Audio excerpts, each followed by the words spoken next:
TBA Season 48 Philippine Cup. Semifinals Best of 7. Game 3 Full Highlights. San Miguel contra Rain or Shine, pero bago ang lahat mga ka-Big Boss. Magandang pagbabalik mga ka-Big Boss, pwede bang paki-like and subscribe at pahit ng notification bell. San Miguel na may 2 panalo na, sa tingin nyo mga ka-Big Boss, mananalo pa kaya ang Rain or Shine?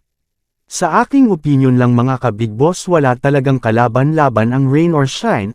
Kayo mga ka-Big Boss, saan kayo sa 2 kupunan na ito? Paki-comment na lang sa baba mga ka-Big Boss kung saan ka sa 2 team na ito. Maraming salamat.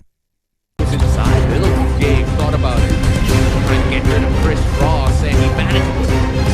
That's right, but in the perimeter, 15 is Ross, a little bump, it gets whistle to pass to Soriano, working on Siciliano, and that time Soriano, the spin inside, finding wide open Adrian Nobles, thought about it, jabs, and I know they're not ready for shots, but so are San Miguel Beermen. Here's a team up here from Carino, keeping the ball alive, and Rain or Shine are all over the offense. As we say from Terence Romeo, Perez gets free, and Pep getting some good production from the bench. Turnovers are starting to become a problem here for Rain or Shine. Last rating, trying to get free of the Cisco. Wide open, defeats the big was against San Miguel Beermen.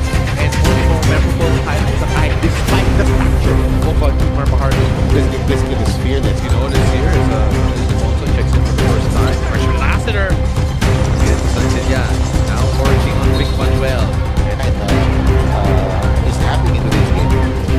Oh, and go. CJ Perez now.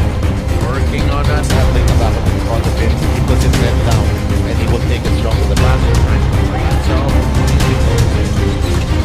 that's the way to CJ Perez. Here's CJ driving, finding room off of CJ Perez. Making a way through and up kick. Junmar, bit of success in the first quarter, attacking Junmar Fajardo's defense. Bumping with Junmar Fajardo. Finds Chris Ross. Chris Ross. Team with good bench depth that can match San Miguel. 66, courtesy of the Don 3. And Bo Belga finds Gian. Gian back to Bo in front of him. Attack, finds Terence Romeo. That's one guy you don't want to leave. Jay Perez has it. They're switching everything here. Dama Rain or Shine. Scores right now. They're just looking for solutions here. He tackled again, looking for a magic uno here. And if CMPBA can the players on the floor na sinayang nila yung tinrabaho ng players who played right before you. Mamuya. This time the drive from Trolia. Doing a good job with the defensive effort. Adrian Noble running, gunning, keep